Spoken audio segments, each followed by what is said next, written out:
This is a video that I've wanted to make for quite some time now because honestly, I feel like I'm going through some type of withdrawal because there has been nothing when it comes to Fire Emblem and Xenoblade Chronicles or Monolith Soft news. There's just been dead. Ever since Future Redeemed came out, that was pretty much the last bit of it. Nintendo is transitioning over to the next system, so we're going to have to wait for what's next when it comes to Monolith Soft and Fire Emblem / Intelligent Systems. Or do we at this point? Because I wanted to go over some updates that we could be getting for Monolith Soft and Fire Emblem / Intelligent Systems games. If you're like me, then these are probably some of your favorite developers out there, and some of the games that they've made on the Nintendo Switch have been some of the best when it comes to RPG action, and I really need to know what's happening next. So I wanted to do a little bit of digging and look into some sources that I had to see what we could see next from both of these companies, Monolith Soft and Intelligent Systems, and two of my favorite franchises, Fire Emblem and Xenoblade Chronicles. But before we get into that, what's good everyone, OJ here. Welcome back to another video. Please make sure you hit that like button, subscribe if you are someone new, click that notification bell, and let me know what your favorite Fire Emblem and Xenoblade Chronicles games are in the comment section below. Now let's go ahead and jump right into it here. We're gonna start off, for those that are new, and my history with Fire Emblem, kind of just setting up the stage to what we could be seeing soon and what I've heard just a little bit. So I love Fire Emblem Three Houses. That's my favorite Fire Emblem game of all time, right there with Awakening. Both of those games were very influential when it comes to just what I like about strategy RPGs and just me playing the game. So I do love both of those games. I also love Fire Emblem Warriors Three Hopes as a spin-off. It's pretty good, and it's much better than Fire Emblem Warriors that came out back in 2017 on the Nintendo Switch. Not sure if it's better than Age of Calamity overall, but it runs better, so there's that at least. Next up is Fire Emblem Engage. I love that game so much. Fire Emblem Engage is easily the best combat. When it comes to Fire Emblem, just if you take away a lot of the different specific mechanics that you might like or not, like children or things like that, if you just look at the pure combat of Fire Emblem gameplay, I think Fire Emblem Engage is by far the best. It's a phenomenally crafted game, very interesting, and easily the best graphics out of any Fire Emblem game. Now, Fire Emblem games have been on older Nintendo hardware and portable systems over the last decades or so, so this is the first time that they actually built something, I would say, that wasn't hampered necessarily by what they wanted to do with ambition. Fire Emblem Three Houses was just too big. It got to the point where it got delayed multiple times, and they needed Koei Tecmo, of course, to come in and assist with many things, and it was a little bit rough around the edges with the graphics, but Fire Emblem Engage was a smaller, more streamlined Fire Emblem experience where fans of the different games can play it and enjoy all the different characters from the history of the series, which was really cool, and I enjoyed the game quite a bit. The ending was super good and fun for Fire Emblem fans. I just enjoyed it as a really cool, streamlined Fire Emblem type of game with a lot of depth and interesting things mechanics-wise with the emblem rings. Plus the DLC was kind of mid-ish, a little bit above mid, but hey, at least they had it there. And I put over 100 hours into Fire Emblem Engage and had a big review that I did on the game, so make sure you check that out. Link will be in the description of this video. Now, what's next for Fire Emblem? Fire Emblem 4 Remake. I think that's something that people have been talking about. It's been rumored. You know, my good friend Nate the Hate has also talked about it as well himself. So I wanted to check in with a couple different sources that I have. And it's not with Nate the Hate, not with anybody that I've talked about or anything like that connected to what I do, but just a source that I've had that talked about this even before I heard other people discuss it. And apparently Fire Emblem 4 Remake is still very much a thing. This is the Genealogy of the Holy War. This is Sigurd's game. I've talked about it multiple times on this channel, and I wanted to check back in because people have been asking me, yo, OJ, what's up with this? What's happening with this game? Where's it at? You talked about it years ago at this point, and very much like Fire Emblem Engage, when they first showed off that, how it was leaked well beforehand, because maybe it was just sitting there for a while. I'm surprised nothing is leaked yet from the Fire Emblem 4 Remake, and I'll be even more surprised if we don't get this game announced within the next couple months. I think Nintendo will talk about it. We've got Princess Peach Showtime. We've got a couple other games dated with Paper Mario: The Thousand-Year Door and Luigi's Mansion 2 HD. Both of those are already set, and nothing's going past June so far. So I do think that we could get a possible release date or some more information coming out for Fire Emblem 4 Remake, and maybe it's a summer type of game, summer fall-ish, start of fall type of game. But yeah, it seems like that remake is coming. Maybe they're running into some other situations or deals as well, or maybe it's just kind of packed with all the different Mario stuff that's been happening in the first half of this year, and maybe they're waiting for after that. But yes, Fire Emblem 4 Remake supposedly is still a thing, and we'll see when they decide to announce it. So let's hope that it's potentially at a rumored Nintendo Direct. Now, there's been information that's came out. Now, you can't take it with 100% because we don't have Mr. Pioro or other people talking about it quite yet, but in April Nintendo Direct. Now, once again, that could be false. It could be later. It could be waiting for June. It does seem like that could happen. Like, we don't know when the next Nintendo Direct will be. But if we did get one in April or June, I think that Fire Emblem 4 Remake could absolutely be there. Now, it does seem, based off of other rumors as well, that Nintendo is planning Switch 2 for 2025, kind of pushing it back a little bit further. So if that's the case, they're still going to need a few Nintendo Switch games here and there to get people excited about it. Mr. Furukawa has also talked about how the Nintendo Switch is their main driver of business for 2024. So I don't think their main driver of business for 2024 is not going to have any more games announced for it when it comes to 2024. There's going to have to be games announced for the second half, and Nintendo is pretty much on, like I said, their back half, their super end back half of the catalog. You're not going to see any super major big games like the next big 3D Mario game or the next big, I would say, Zelda game coming out for the Nintendo Switch, but you could see some of these other things like remakes, remasters, smaller types of games come over, and Fire Emblem 4 Remake definitely fits into that category when it comes to remakes, remasters. It's probably going to be a remake though, because the original game is Super Nintendo, so they're probably just going to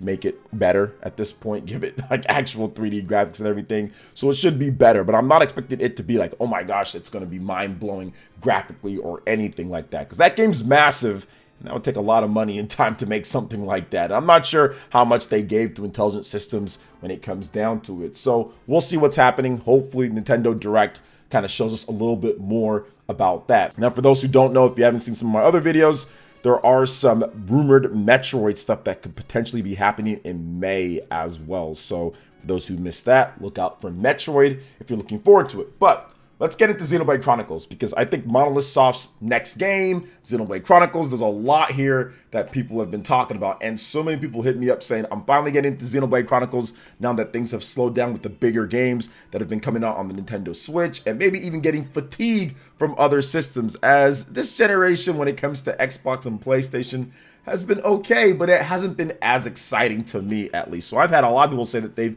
picked up a Nintendo Switch, didn't have one, and picked one up, or sold theirs and now got back into it and are getting into Xenoblade on my recommendation. So you guys know I'm a big Xenoblade guy, but if you don't know, if you're new, I love Xenoblade Chronicles. To me, it's the greatest story ever in an RPG franchise when it comes to multi-games and threading them all together and just having the oh my gosh moments. Xenoblade Chronicles absolutely has those. It's phenomenal in that sense. The remaster of the original Nintendo Wii game, Xenoblade Chronicles Future Connected, which is the small campaign story that's part of the definitive edition on the Nintendo Switch, Xenoblade Chronicles 2, Xenoblade Chronicles 2 Torn of the Golden Country, which is the DLC for Xenoblade Chronicles 2. That's a prequel set 500 years before Xenoblade Chronicles 2's events, Xenoblade Chronicles 3, and then Xenoblade Chronicles Future Redeemed, which is once again set before the events. Very, very well done. I love these two, and if there's any reason or any motivation for you to play Xenoblade Chronicles, is to eventually get to Xenoblade Chronicles 3 and Future Redeemed after you know what's happened in Xenoblade Chronicles 1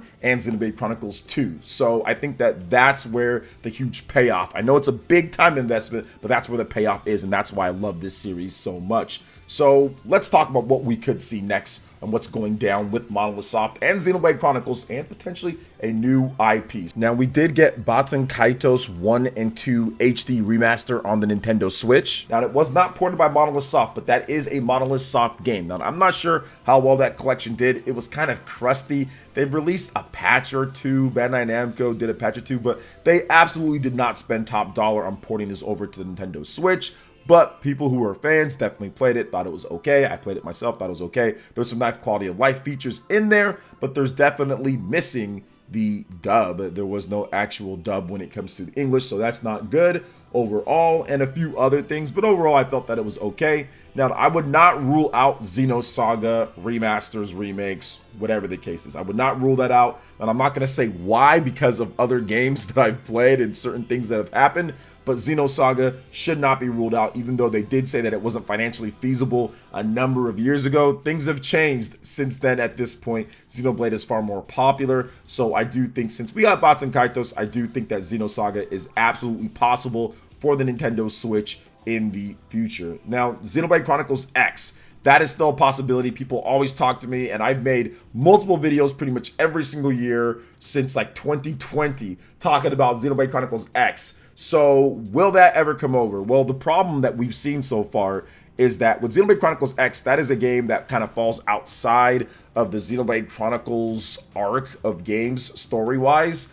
And yes, you could fit it in some way, shape, or how. I get that. Kind of falls outside of that story-wise. And on top of that, it's a very unique game built specifically for the Wii U and certain system features and functions. If Nintendo were to bring that game back, it's not going to be a quick port button type of game. Easy, quick port. You're going to absolutely have to take some time and effort and team size. And with Xenoblade Chronicles X's sales on the Wii U, I mean, is that something that they actually wanted to invest in heavily? Obviously, a lot of games that were on the Wii U have sold considerably better on the Nintendo Switch because the install base is way better, the marketing's way better, the gimmick is way better, everything's way better with the Nintendo Switch over the Wii U. But that game was specifically built for the Wii U when it comes to its system specs, in addition to some of the features as well. So it would be a little bit of a challenge to bring it over. It's not going to be something that they can just do very easily. But I still feel that it's possible, if not on the Nintendo Switch, definitely on a Switch 2, and they could really upgrade it if they decide to go with the Switch 2, or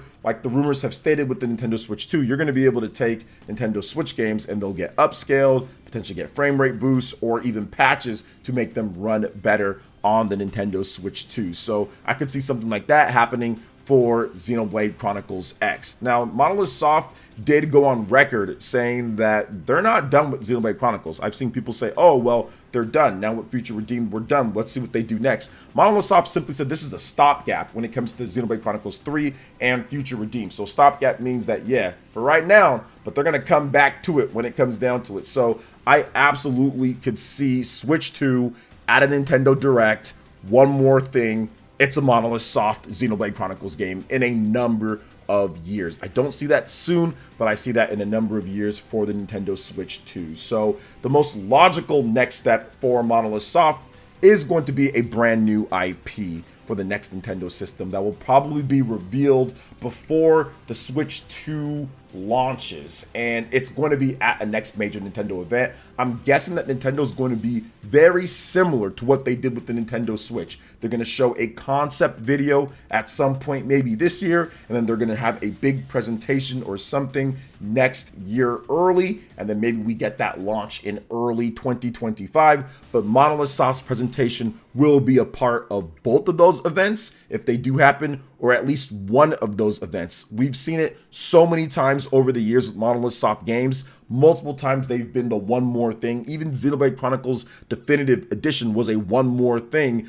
for a Nintendo Direct, I think back in September of 2019, and then the game launched in the first half of 2020. So Nintendo always wants to show off the Monolith Soft games. We saw that back in 2013 when the Wii U was struggling after Christmas, and they decided to show Xenoblade Chronicles X way too early at that point. But they wanted to show people, hey, look, we've got big games, impressive titles, and that's what Monolith Soft games are. They're usually a showpiece because they get the most out of the system and the specs and everything. Games always look very, very good. We saw with Xenoblade Chronicles 2, that was at the Nintendo presentation 2017, before the Nintendo Switch even launched back in January 2017, and Monolith Soft's Xenoblade Chronicles 2 looked absolutely incredible and got people excited. Plus, it even launched that year in 2017, December. They made it that year. Probably should have been delayed to the following year to get everything set, but they still made it in 2017. So I do think that it's very much possible that Nintendo, Monolith Soft, they're going to be gearing up and getting ready to show off that new IP. You need fresh new faces, you need new gameplay ideas, you need new different things for this next system. The Nintendo Switch had that with a variety of different games that they showed off at that presentation. I think that this game is going to be one of those big first-party games that really push what Nintendo wants to do and the tone and attitude for their next system. So I think this is going to be fantastic. I can't wait to see what Monolith Soft has next for us. So essentially, it seems like Fire Emblem is more likely that we'll see that first. For those that are suffering from the same withdrawal as me, Fire Emblem is probably likely first. Maybe sometime this year we will see the next Fire Emblem game, Fire Emblem Echoes, whatever they're going to call it, for the Fire Emblem 4 game from the Super Nintendo. And then we'll have to probably wait at least till, like, bare minimum would be the end of 2024 if Nintendo follows the plan that I said, to see Monolith Soft's next title. And they might not even name it there, right? They might not give any new names, just like they did back in October of 2016. They did not give any names for any of the games at the Nintendo First Look trailer. Nothing was given. And then in January 2017, the following year, that just said, hey, here are the games, here are the names of them. So we could see that first look at some type of crazy new IP, but we don't know what it is, and they don't talk about who the developer is. Then we find out more about it in 2025. Or they could just forego that. Maybe that's not it at all. They don't show anything, and they just have one big presentation, and the system launches maybe a few months later, and the next Monolith Soft game is there. Or maybe they wait for a Nintendo Direct or sometime afterwards. But I do feel that's going to be the trajectory for Fire Emblem and Xenoblade and what Nintendo wants to do. So what do you guys think about this overall? What are you more excited to see next when it comes to Xenoblade Chronicles, Fire Emblem, the next Monolith Soft game? Let me know what you think in the comment section below. All right, guys, that wraps it up for this video here. Thank you so much for watching. I do appreciate it. Please make sure you hit that like button, subscribe if you are someone new, click that notification bell, and check out my other Nintendo Switch and RPG videos right here on screen. Thanks for watching, and we'll catch you guys for the next one. Peace.